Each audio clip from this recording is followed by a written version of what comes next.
So as you all know, in the previous lecture, we have covered the leadership approaches, key how leadership is important for strategic implementation. And now we are going to do corporate culture and strategic management, जो हमें ये बताता है कि एक strategic culture, एक organization का culture जो है एक successful implementation में क्या रोल प्ले करता है। तो यहाँ पे हम देखेंगे कल्चर में कौन कौन सी चीज़ें आ जाती हैं और कल्चर कैसे इंपॉर्टेंट रोल प्ले करता है एक प्रॉपर स्ट्रेटेजिक इम्प्लीमेंटेशन में। So a company's culture is manifested in the values and business principles that management preaches and practices. तो कल्चर में क्या क्या चीज़ आ जाती हैं देखते हैं। सबसे पहले corporate stories, attitude and behaviour of employees, core values, organisation politics, approaches to people management and problem solving, relationship with stakeholders like suppliers, government, investors। तो ये एक ये पॉइंट है। Atmosphere that permits it's work environment, वो ऐसा atmosphere जो work environment को permit करे। तो ये सारी चीज़ों को मिला के कल्चर जो है वो बनता है। एक ऑर्गेनाइजेशन कल्चर जो है एक इंडिविजुअल की पर्सनैलिटी की तरह होता है। जैसे एक आम बंदे की पर्सनैलिटी जो है उसके बिहेवियर को इफेक्ट करती है, वैसे ही एक ऑर्गेनाइजेशन का जो कल्चर है वो उसके एक्शंस को, उसके ओपिनियंस को कहीं ना कहीं इफेक्ट करता है। इसीलिए जो कल्चर है उसकी स्टडी बहुत ही ज़्यादा ज़रूरी है if we want to successfully implement our strategies. तो दैट्स वाई एक स्ट्रैटेजिक लीडर को ऑर्गेनाइजेशन में चल रहे कल्चर के बारे में अच्छी तरह पता होना चाहिए। So the following measures are helpful in building a strategy sportive culture. तो अच्छी स्ट्रैटेजिक इम्प्लीमेंटेशन के लिए कि जहाँ पे स्ट्रैटेजी जो है इजीली इम्प्लीमेंट की जा सके, तो उसके लिए सपोर्टिव कल्चर होना ज़रूरी है। तो सपोर्टिव कल्चर करने के लिए या बनाने के लिए कौन कौन से पॉइंट्स या कौन कौन सी चीज़ें ज़रूरी हैं वो हम देखते हैं। सबसे पहला एम्फसाइज की थीम्स और डोमिनेंट वैल्यूज़। तो सबसे पहले जो की पॉइंट्स हैं या डोमिनेंट वैल्यूज़ हैं उन्हें जोर दिया जा सकता है ऑर्गेनाइजेशन में कि हम इन चीज़ों पे ज़्यादा फोकस करेंगे, like loyalty, honesty, quality, faithfulness. तो ये होती है की थीम्स या डोमिनेंट वैल्यूज़ जिन पे एक फर्म ज़्यादा फोकस करना चाहती होती है। उसके बाद स्टोरीज एंड लेजेंड्स। तो कई बार एक स्ट्रैटेजिक लीडर कई तरह की स्टोरीज यूज़ करता है कि लेजेंड्स की एग्जांपल्स इस्तेमाल करता है ताकि एक अच्छा कल्चर जो है मेंटेन किया जा सके। अगर कल्चर अच्छा होगा तो ही इम्प्लीमेंटेशन आसानी से हो सकेगी। रिवॉर्ड्स। अब रिवॉर्ड्स में क्या आ जाएगा कि एक रिवॉर्ड्स क्लियर करने की, अगर कोई अच्छा परफॉर्म कर रहा है उसको क्या क्या रिवॉर्ड्स दिए जा सकते हैं ये प्रॉपरली मेंशन होना चाहिए। क्योंकि अगर रिवॉर्ड्स होंगे तो ऑब्वियस है कोऑर्डिनेशन रहेगी, supportive culture will be there if rewards are there. अगर रिवॉर्ड्स नहीं है तो बंदा कहेगा काम करने में मुझे मिलना क्या है। तो फिर सपोर्टिव होने की बजाय वहाँ पे थोड़ा सा कन्फ्लिक्ट देखने को मिल सकता है। तो दैट्स वाई रिवॉर्ड्स जो है वो मोटिवेट करते हैं एक प्रॉपर इम्प्लीमेंटेशन को और कोऑर्डिनेशन को। And next is recruiting and hiring. नए मैनेजर्स या एम्प्लॉयज़ जो हैं अगर हम वो रिक्रूट कर रहे हैं तो उन्हें अगर अलग अलग कल्चरल वैल्यू से हायर किया जाए या रिक्रूट किया जाए अलग अलग एरियाज से, अलग अलग रीजनल बेसिस से, तो वहाँ से नए नए कल्चर आएंगे ऑर्गेनाइजेशन में जिससे कि कल्चरल वैल्यूज जो है बढ़ेंगी। तो रिक्रूटिंग या हायरिंग भी सपोर्टिव कल्चर को बढ़ाने में हेल्प करती है। Revising policies and procedures. अब जो पॉलिसीज पुरानी बनती आई हैं, प्रोसीजर जो पुराने बनते आए हैं उनको टाइम टू टाइम चेंज करना। क्योंकि देखो कल्चर में चेंजेस आते रहते हैं और जो पॉलिसीज हैं प्रोसीजर हैं उनमें भी चेंज आना ज़रूरी है। अगर वो वैसे के वैसे रहेंगे तो एक सपोर्टिव कल्चर होने की बजाय एक कन्फ्लिक्टेड कल्चर जो है वो क्रिएट हो जाएगा। Next is leading by example. Examples, जो एक लीडर है स्ट्रेटेजिक लीडर वो अगर लीड करना चाहता है तो एग्जाम्पल इस्तेमाल करनी पड़ेगी अपनी खुद की, कि एक लीडर अपने आप की एग्जाम्पल दे सकता है काम के लिए। अगर वो अपनी एग्जाम्पल दे रहा है तो वो लीड कर सकता है। अगर एग्जाम्पल अच्छी है, अगर खुद वो पहले काम कर रहा है फिर बाकियों को मोटिवेट कर रहा है, एफर्ट्स उसके लीडर के खुद ज़्यादा है और दैट्स वाई फिर अपने आप एम्प्लॉयज़ जो होंगे मोटिवेट होंगे जिससे एक सपोर्टिव कल्चर क्रिएट हो जाएगा, जिससे स्ट्रेटेजिक इम्प्लीमेंटेशन जो है काफ़ी आसान हो जाएगी।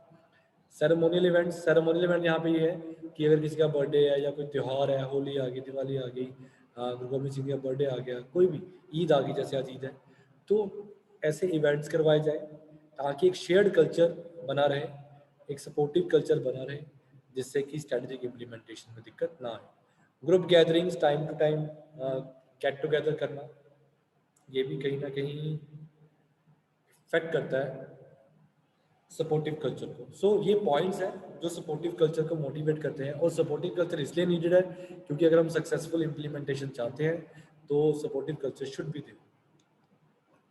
Next is personal values and ethics. These are also needed while we are implementing the strategy.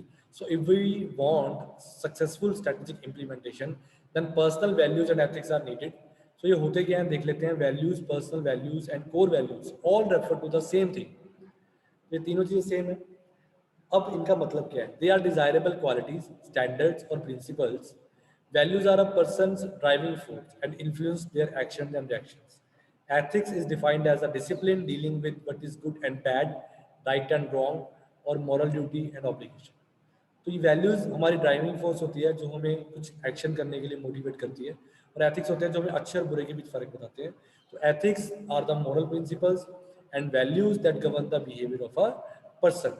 So ethics helps us to decide the what is good और बैड, मॉरल और इमोरल, फेयर और unfair.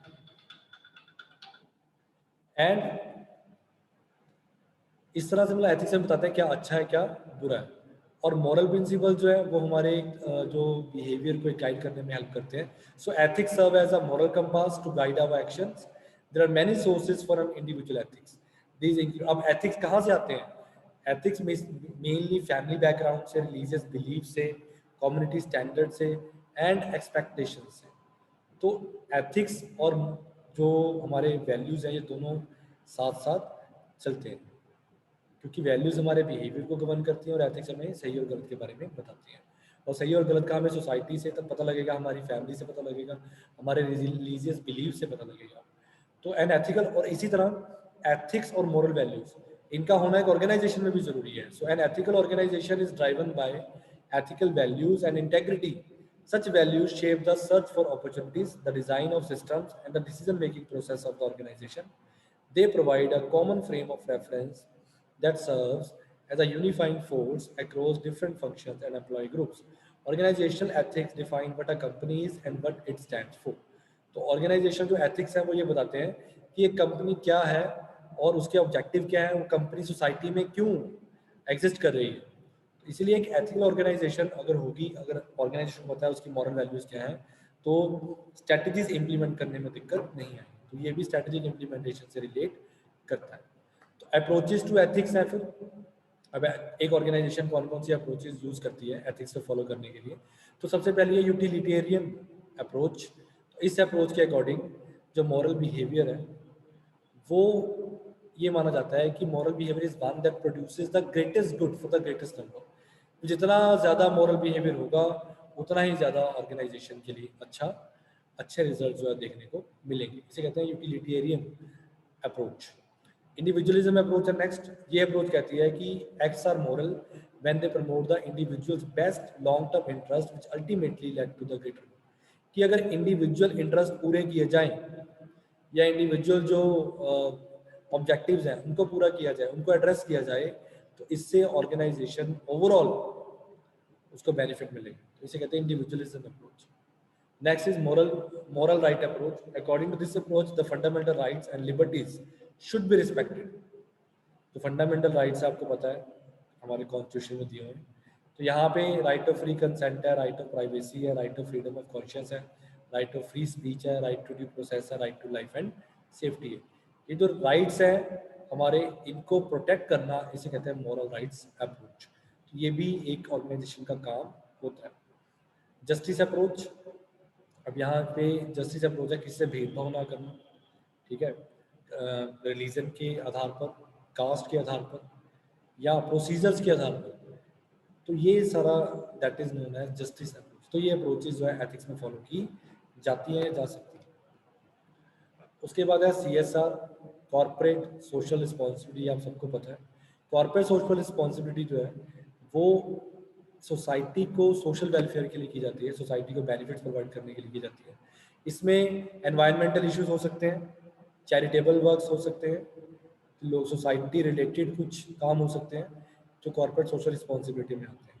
तो corporate social responsibility में आ गया कि आपने hospital खुलवा दिए, education facilities they the society को, ये सारा इंफ्रास्ट्रक्चर में कुछ ना कुछ कंट्रीब्यूट कर दिया, या एनवायरनमेंट को प्रोटेक्ट कर दिया, या एम्प्लॉय की वेलबींग के लिए हॉस्पिटल डिस्पेंसरी खुला दी, या उनके बच्चों को स्कूल या कॉलेज में फ्री एजुकेशन दे दी, या वर्कफोर्स डाइवर्सिटी को प्रमोट करना, या एथिकल प्रिंसिपल्स को फॉलो करना। These are all are the corporate social responsibility. ये भी स्ट्रेटेजिक इम्प्लीमेंटेशन के लिए ज़रूरी है। अगर CSR फॉलो हो रही है तो it is quite easy to implement the strategy successfully and easily.